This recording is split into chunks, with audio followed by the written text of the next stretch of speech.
Okay, so this is the Hyboxing Hailstorm. So it's a 1/18 scale, and I do recommend it this year for father and sons. So this is a father-child RC car. It's not the best RC car for dads. It's not the best RC car for kids. But as a combination, if you're going to get one RC car that can satisfy both needs, this would be the one. Starting to rain here.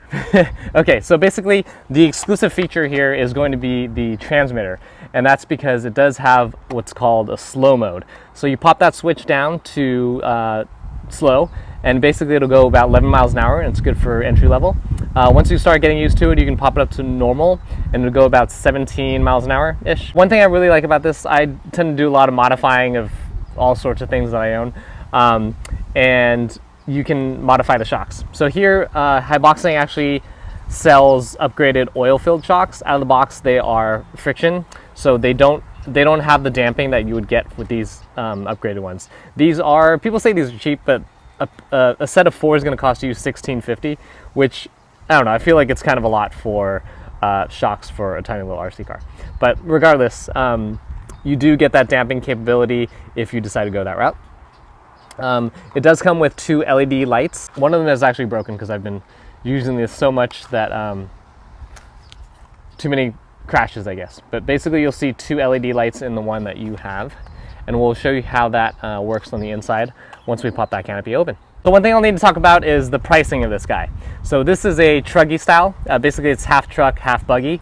It's this orange one right here. They do have other colors. But the one that's actually valued better that I find from AliExpress or Banggood is going to be the monster truck style. So this one I got from Amazon. I knew I overpaid for this, but it was 70 bucks, which is $20 more than where you can get it from Amazon or from Banggood and AliExpress. They don't sell this truggy style, which I really liked, and I really like this color, so I went for it. But if you're looking for the best bang for the buck, the best deal, it's going to be the monster truck style, and it will be from either AliExpress or Banggood. And I'll put links below. And those, again, are the monster truck style, and those are gonna be about $50, anywhere from $48 to like $55. The other colors that they come in is gonna be this black and green, the orange we have here, and this kind of green and red. Didn't really like the green red because I guess it just kind of reminds me of Christmas holidays, which is a little awkward to me. But anyway, you might like it, each to their own. So let's get on the inside and take a look what's under the shell.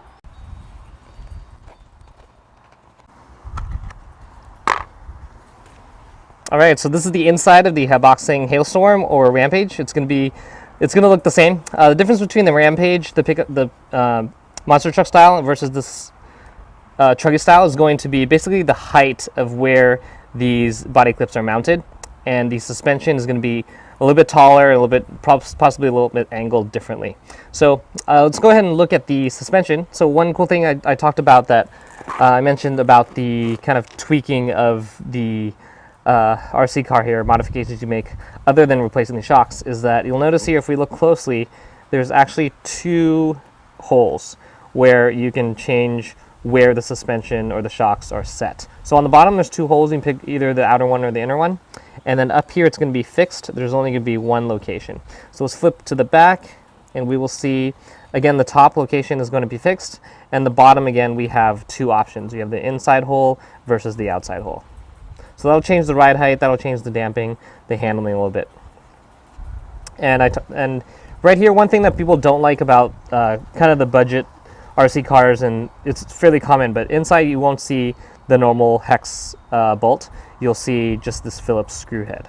So if you were to try to use other wheels for it from your other vehicles, you're probably not going to be able to do that because it doesn't have the standard hex connection. So we look kind of a little bit about the quality of this. I like to kind of move this a little bit just to kind of see the play. So dog bones are going to be, or CVDs are going to be plastic. This is the first thing that actually failed when I hit a curb during a speed test. So that piece Hyboxing does sell metal ones, but I just didn't get those. They weren't available from Amazon at the time, and I didn't really want to wait to get this thing running because this thing's actually a lot of fun, so I wanted to get it going as soon as I could. So this here, we do have a brushed motor. This heatsink is included. This LiPo alarm is not included. I added that on my own, and this is going to be a 2-in-1 ESC and a receiver. So right here you're going to see a 5-wire servo connector. So servo goes here.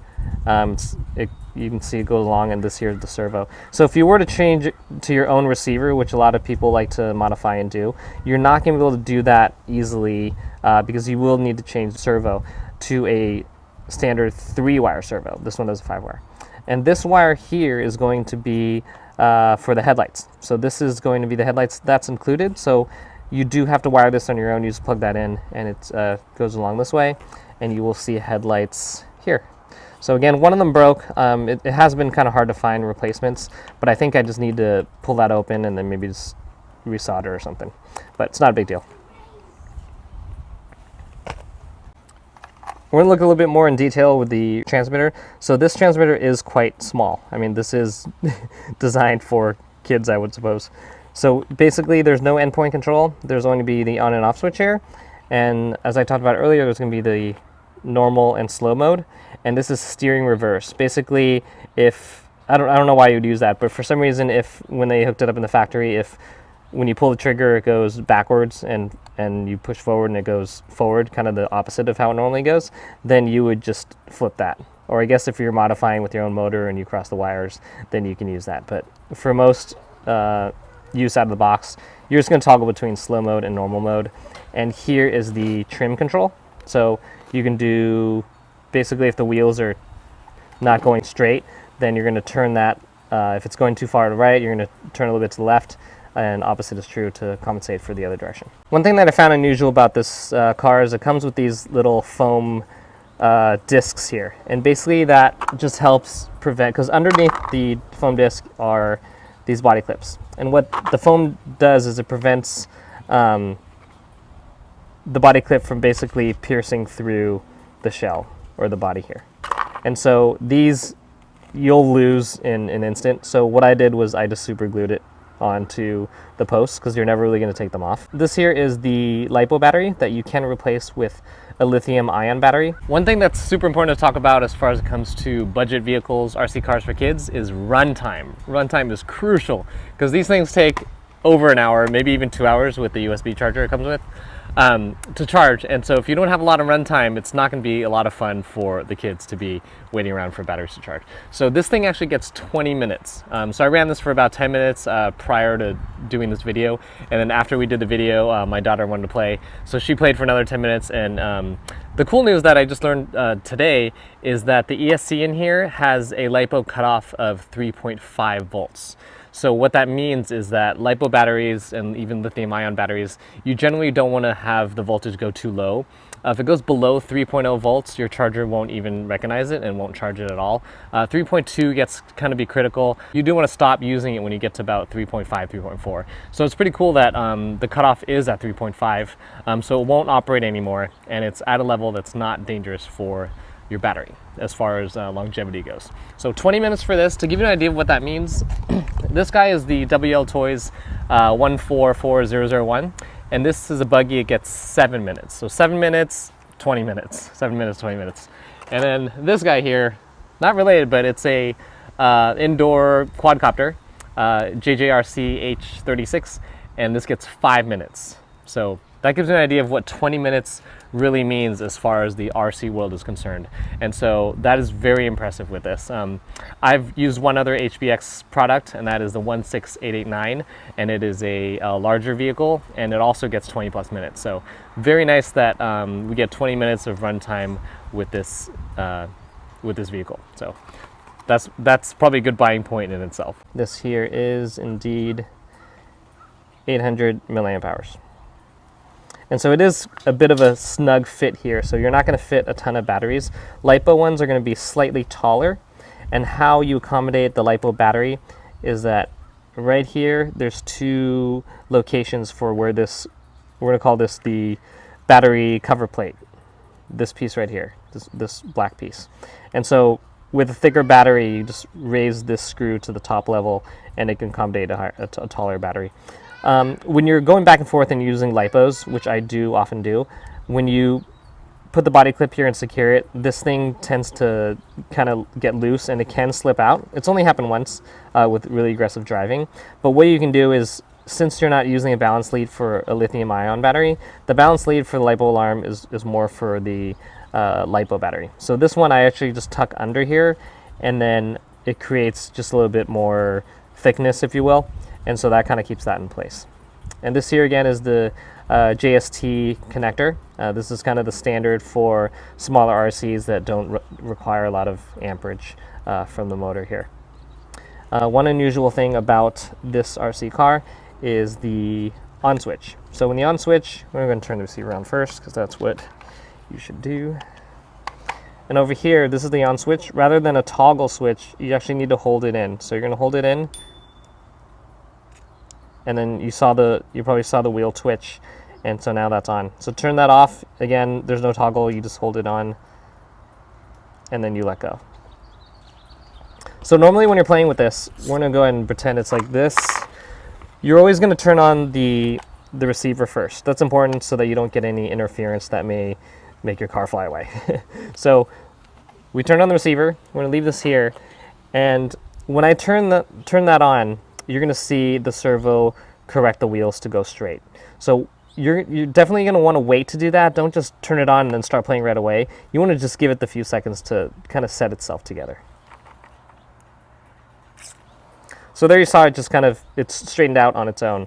So in the time that I'm talking, it's good, and then you can just go ahead and start playing around. What I like to do is, instead of starting it off to make sure it's on, first of all, you're going to see if it twitches. If it's already straight when you turn on, you're not really going to be able to tell. So you're going to go ahead and just turn this left, turn this right. My daughter's crying, so I'm going to go see what's going on here. I'm back. So my daughter, basically, she fell off her bicycle. She's been learning how to ride a bike during this COVID-19 thing. So anyway, here's my son. He's going to go ahead and hold this for us so you can get a gauge of how large this transmitter really is. All right, Lucas, you want to hold this? I'm kind of show the camera, over here. Show the camera how big it is, okay? So how old are you? 4. 4 years old. So this is a 4-year-old holding the transmitter. Whoa. Okay, thank you. I mentioned you can modify this suspension we talked about. So this here, you could actually swap these out to correct basically the toe in and toe out of the front wheels. So this piece is actually a servo mount. So the piece is actually exactly the same.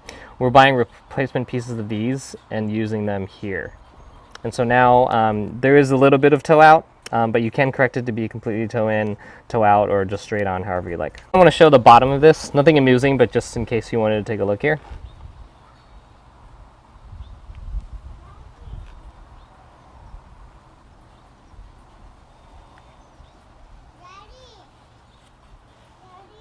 One thing you may be curious about, because I know I was, is the durability of the vehicle. So I've hit planters before with the front many times actually, and so it takes a beating. I mean, the lights are right here, and they do kind of give and they protect the LED lights, but as you know, one of them already did kind of break. But as far as durability of that front bumper, I mean, it's right there. It's decent. And the rear bumper, you're probably not going to hit anything, only because the back wheels stick out further. But as far as durability, it's been doing well. One thing I was a little bit disappointed in, and I was worried about, is the body. So as I noted, the truggy style is what I was looking for, and so the monster truck Rampage body will fit on here. It may look a little lower and be a little bit goofier because the body posts aren't as high, but I can replace that. One thing that did get damaged with this is a small part right there. You'll see that kind of tear. So one thing that may be able to help is just to put maybe some electrical tape here, obviously prior to taking it out on the road, over each hole, and just kind of keep that a little bit more durable. I do have a new body coming in, and we'll take a look at that. It's actually from a different vehicle. It's also 1/18 scale, and it is a different style. We'll check that out when it comes in. Just in case you missed anything from when I was moving around, I'm just going to kind of give you a little detailed view of the insides here.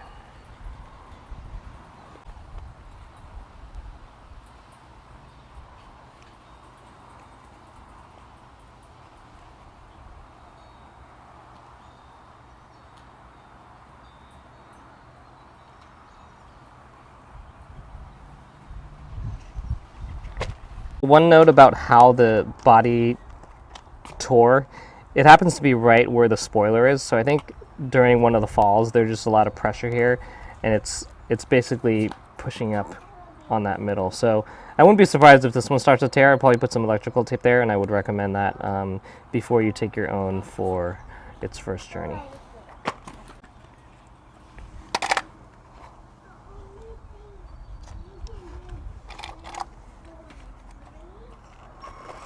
So I've done a lot of praising of the HBX Rampage and Hailstorm, and let's go over things I don't like about it. So the main thing I don't like about it is that it's a little twitchy. When you have the transmitter and you're turning the steering, a little bit goes a long way. And so it's a little bit hard to control as far as trying to go in a straight line or trying to hit up jumps and things like that. So in that sense, it's a little bit tough. It's not as predictable. If you're just gonna run donuts, which you can do, if you're gonna run just kind of around the field, then it's more than adequate. But if you're looking to have precision driving, which a truggy budget vehicle isn't really designed for, but if you're looking for that, then you're gonna be a little bit disappointed. With the modifications of adding these arms to adjust the toe, it helps it a little bit, but I think I've tweaked it so much using a different transmitter that it's all kind of haywire. So it's not going to be, but even out of the box, it was very, very twitchy. But with slow mode, it's a lot more, it's a lot easier to use. But that's my only gripe as far as this HBX Hailstorm. Everything else, durability I mentioned, runtime I mentioned is great. And being able to modify it, and parts are available. Part availability is important to me, as it should be for you, I think, if you're going to keep something for a little bit longer term, because things do tend to break sometimes. This I mentioned again, the only thing that broke was this arm here. It's called the CVD, and then that had snapped. I hit into a curb going full speed during a speed test, and that was the only reason. But if I were to run this normally, even after I had done some of the clips of this video review, my daughter ran this into one of those flower planters, and it's doing just fine. So no big deal on that. So I want to give some final thoughts on the high boxing Hailstorm or the Rampage monster truck. So $70 from Amazon, $50 from AliExpress, or Banggood. So basically, again, this is an all-around great vehicle if you're going to get one RC car for both a dad who likes to tweak and for a kid who needs something that's durable, modifiable by the parent, that can handle well and goes great speeds, and you got slow mode and normal mode and all that. If you're going to buy a vehicle that's only for your kid though, that you don't have much interest in RC cars yourself and just want to get something for your kid, then I would actually recommend the HS 18301. And so this thing takes a huge beating, and I've had a number of clips on my YouTube channel with this being bashed and running into things and jumping off from high distances and everything. So this is actually a very good car. You can get this thing for about $40 plus tax, probably about $45 shipped to your house. And again, very, very durable. So they can crash this all day long and it won't really even matter. All right, take care. See you next time.